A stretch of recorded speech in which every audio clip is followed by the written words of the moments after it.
Welcome to South Haven Business Beat. This is our special election edition. We talk to the candidates about the issues important to you and your business. We would like to thank the following sponsor, Wisdom Integrators.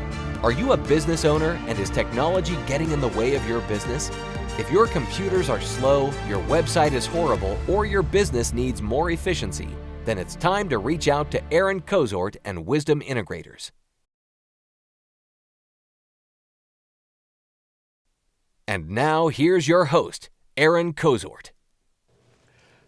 Hello and welcome to South Haven Business Beat. We continue our coverage of the 2023 election. I'm Aaron Kozort and we're joined today by Rodney Hall. Rodney, tell me a little bit about yourself. You're running for House Representative District Yes, 20. Yeah. So tell me a little bit about yourself. Aaron, first I want to thank you and the Chamber for allowing me to be here. DeSoto County and specifically South Haven does a fantastic job in the business community. This chamber specifically is probably one of the most robust and active ones I've seen across the state. And I've been across the state in my previous assignments working in government, and I can just say that the stuff that this chamber is doing is head above shoulders above all the other counterparts. So thank you for allowing me to be here. Absolutely. Well, we're very glad that you can be here, and we're glad that we're able to highlight the elections this year. What do you see as the most pressing issue for the district that you're running in, District 20? Now, first of all, tell me, where does District 20 cover? I sure will. So for those that are familiar with DeSoto County, South Haven, Olive Branch, this is a brand new House seat. Of course, District 20 came from northeast part of the state over near Amory, but after the last census that we most recently did, we had so much population growth over here in this area that we picked up a new seat. Okay. So instead of renumbering them, they just picked up that seat and just moved it straight to the west, and it is over here in South Haven and Olive Branch. And so if you can picture the map of DeSoto County, of course, the northern boundary is going to be State Line Road. Right. So we border Shelby County. The western end is over there near Highway 51, encompassing Colonial Hills. Okay. And then it goes, the southern boundary in the South Haven part is Rasco Road. Everything north of Rasco going straight east, so that's past Carriage Hills, where I'm from. Right. And then it runs all the way to the east towards Olive Branch. And then so you have Highway 78 over there in Olive Branch, takes up Olive Branch West, which goes down to about Church Road. Okay. So what do you see as some of the more pressing issues right now in this district? Yeah, no, absolutely. South Haven has unprecedented growth. DeSoto County has unprecedented growth. When you look at where we started, a few years back, and you look at the changes over the next, the past 2-3 decades, it's been the growth. And so when you have growth, you have growing pains. And with those growing pains, it's traditional stuff, roads, infrastructure, water, resources, but then it's also some of the stuff that's spilling over from Shelby County. So of course, crime is something that we always want to continue to keep a pulse on and continue to keep back, because when you talk about businesses, when you talk about families, when you talk about development, man, you have to have a safe environment for those things to prosper. And so one of the most pressing needs, of course, is public safety. Right. But then we also have the surface water thing. We have the sewer thing that's going on with the battle between Shelby County and specifically South Haven. And then economic opportunity. I mean, we're in a great time to be from DeSoto County, to be an American, but specifically here in South Haven and Olive Branch. When you think about how much growth and you think about how much tax base we provide for the state, I mean, South Haven, third largest city, DeSoto County, third largest city, the largest school district in the entire state, we are booming.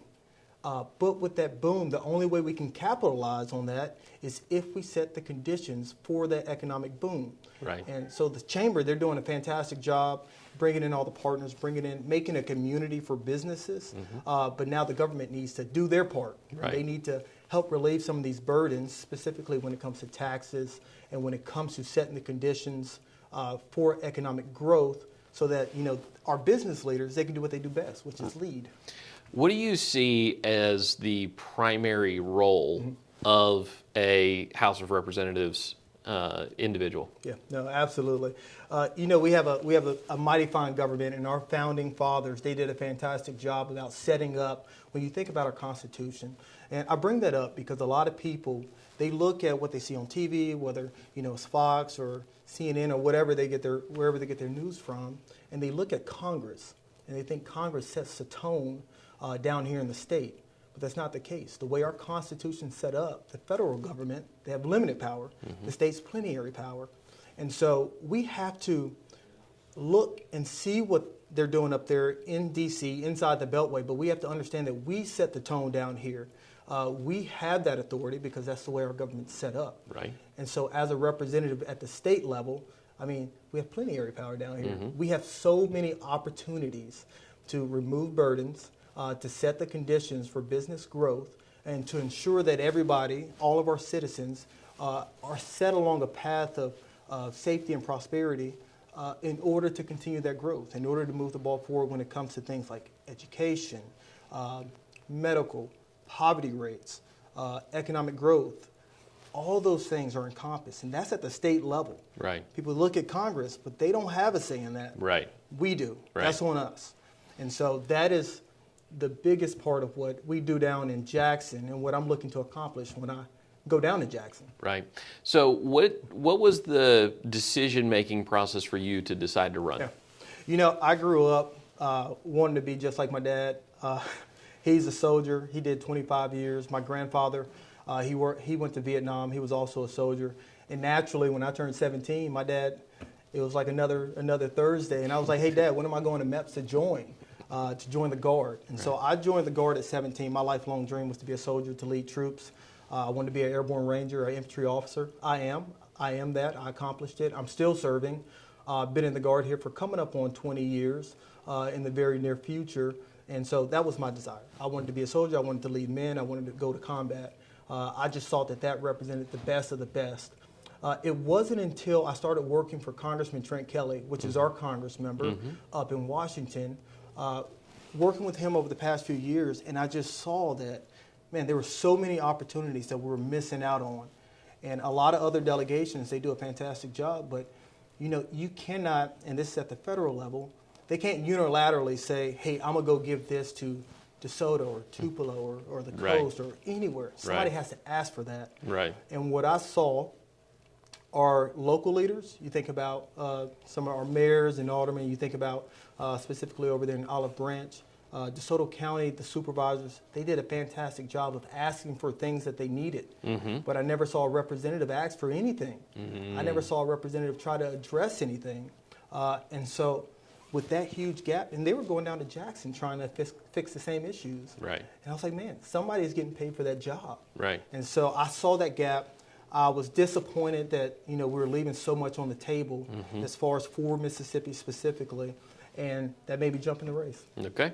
So why, this podcast is sponsored by the Chamber, and so one of the things we'd like to ask and focus on is, why do you feel like you're the best person to represent small businesses in DeSoto County? Yeah, I will be the first to tell you, I'm a lawyer by trade, and many of our lawyers think they have all the answers. I don't feel that way. I don't think that it's my job to be an expert in everything, but my job is to find the experts in those fields, find out what issues are impacting their industries, and then find a way to address it.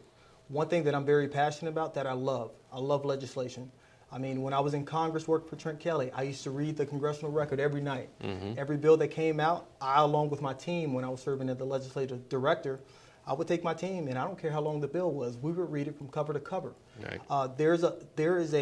It's a skill when you talk about understanding rules, understanding decorum, procedures, how to craft legislation to get the task that you're trying to accomplish in black and white. Right. If you can figure that out, the opportunities are endless, they're boundless. Right. And so my goal working with the business community here is not to be the subject matter expert. I'm not always the smartest one in the room. I understand that, but I know how to reach out to the chamber, talk with our mayors, talk with some of our other local leaders and say, hey, what are the issues? And let's come to the table. Let's figure out how do we address those issues, and then allow me to go down to Jackson, because when it comes to using that pen and when it comes to using legislation, I love it. I understand it. It's a passion of mine, and I can help move those barriers so that the business community could thrive. We're taking a second to thank our sponsors. Pure Focus Media. Have an event coming up? Let us capture all the moments that will create memories that will last a lifetime with our professional photographer and videographer. Also announcing our new digital selfie photo booth. Book with us today. Be sure to share and subscribe for more business resources. Now back to South Haven Business Beat.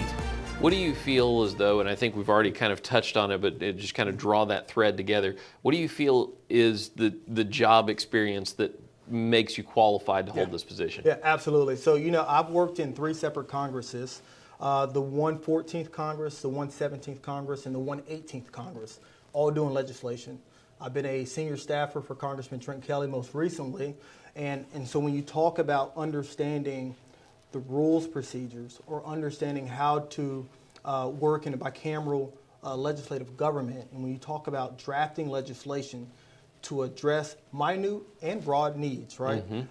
That is my expertise. That is something that I'm just very passionate about, and that I sought when we were up in Washington to find needs to address issues in the district. What do you see as the top 3 issues that you seek to address in the upcoming legislative sessions if you become the representative of this district? Yeah, absolutely. So the foundation of our society, we're a law-abiding society. We have to ensure that if businesses, if families are going to grow, if families are going to thrive, businesses are going to thrive. We have to make sure that the crime that is spilling over from Shelby County, we got to combat that. We got to keep that on north of State Line Road and ensure that that doesn't impede our success. And so we have some of the best officers here. I have some soldiers that serve in South Haven PD. They do a fantastic job. I want to make sure they have all the resources that they need in order to continue to do their job. I want to make sure that they're adequately funded, but then also that they're adequately paid, not just in salaries, but their benefits. So then we have these great officers that come from our community, come from South Haven, come from DeSoto County, that after 3 years they don't try to go to a job at the Fed or in another jurisdiction because their pay is not keeping up. Right. So crime is number one. And if we can continue to keep our community safe, everything else can grow and prosper. The second thing, poverty. Our poverty levels, we are still, despite all the progress that we've had when it comes to regulations and things of that nature, we still have a very high poverty rate. And with that comes our education system. DeSoto County has the largest school district in the entire state. The largest. And so I want to make sure that we're continuing to adequately resource our schools, but then also let's look at some alternative means to ensure that they're getting the education that they need in order to be a successful person in society. Now, whether that's them wanting to get a trade or go off to the military or go off to college, I want to set the conditions for our students, to continue to grow and develop, get the education that we're going to need in the next century or in the next generation. Continue to bolster that up because that's our future. And then the last, of course, is taxes and regulation. We have great conservatives across this state. We have some really good ones that are down there in Jackson, but I was very disappointed that the income tax, it failed last time. I mean, they cut it back a little bit, but they didn't repeal it all the way. And I believe that we have the budget to repeal it all the way. But I think that happened because everybody's not DeSoto County. Right. We're the most affected because we border Shelby County. Right. And they have no state income tax. Right. And so you have some families that are brave enough to drive over in Shelby County, will go out there and spend some of their money in Shelby County because there's no income tax. It's cheaper. Right. They're trying to keep money in their pockets, and I understand that. I want to get rid of the income tax completely, the gas tax, the grocery tax completely. That way we can take the governmental burdens, the foot off the neck of families, give the business community the resources that they can in order to continue to grow and thrive and be successful here in DeSoto County. A lot of people ask, well, if we get rid of all these taxes, how are we going to offset that? How are we going to refill our coffers? Well, again, DeSoto County, we're unique. There are dozens of businesses And not the big businesses with the warehouses and the trucks going down State Line Road, taking up our roads and causing congestion, but headquarters. Small, nimble businesses with great paying jobs that will happily move right across the border to DeSoto County and set up shop. And that's how we grow our tax base without having extra taxes put on top of families and businesses, et cetera. One of the things that we like to focus on, and I think it's an interesting thing in perspective of this, is what are some things that you think the legislature is doing well that you'd like to see them continue to do or accentuate what they're doing? Yeah, you know, the first thing I would say is education has taken a step. Our teachers, they did get a pay raise. I do believe they're calling it one of the largest pay raises ever in Mississippi. Our schools, they were fully funded. Last time. I will say, if you look at the pay raise, and I cannot remember the actual number off the top of my head, but when I broke it down, you do the simple math divided by 12, it might have been $1,000 a month. Right. It's not competitive with our neighbors. Right. There are some things that other states are doing, conservative states. You can look at Florida, you can look at Texas. This stuff isn't thinking outside the box per se. It's taking an example, something that's already out there in the stream of commerce, doing a fantastic job providing value to their citizens. We need to look at those policies and see if they apply here. And if they don't, see if we can tinker with them a little bit, figure out the nuanced approach in order to bring those policies here so that families and businesses continue to do what they do best. Sure. So, Rodney, first of all, really appreciate having you. Yeah, absolutely. Thank you, Aaron. Are there any things that we haven't talked about yet that you'd like to leave with the voters, or any topics that you just like to cover as we close? Yeah, absolutely. Aaron, you know, one of my biggest, this is my passion. This is what keeps me up at night. This is what I think about all during the day. This is something that has been on my mind for decades. We have to, as Mississippians, look at where we are and not think about necessarily the 50-meter target. And I'm an Army guy, so we use 50 meters, 100 meters, 300 meters like a gun range. But we have to look at not just the 50-meter target. Think about I-55 being widened. Think about some of the road stuff that needs to be addressed, fixing some potholes. We need to look further out. We need to look at that 300-meter target and say, what do we want Mississippi to look like in the future? And then we have to come with policies that sets the conditions for that future. Right. A lot of our representatives, and I won't call any names, but you know, they spend a lot of time bogged down on the 50-meter targets. Yeah. Even when they talk about bringing jobs here, they're very much kind of the same jobs that we have, right? Right. And if you look at our industry, if you look at our state, we're still kind of, we're getting better. We're getting better. We're moving the ball forward. But it's incremental. It's very small. We need a big push. There are some things that are happening at the federal level. There are some things happening at the state level, and we need to synergize that. I mean, when you talk about generational change, when you talk about revolutionary changes for Mississippi, getting us out of poverty, not being sick anymore, roads and resources being around us here so that we can continue to prosper, we have to row in all the same direction when it comes to our research universities. They get a ton of funding every year, ton of funding. And as well as our local industries, we need to synergize all of those and start setting policies today so that in 10 years, 15 years, 20 years from now, we won't be last, or we won't be, you know, in the bottom, you know, 1/5 percentile, but that we're moving the ball extremely forward. Sure. So that is what keeps me up at night. That's what I think about. Those are the issues that I want to address on.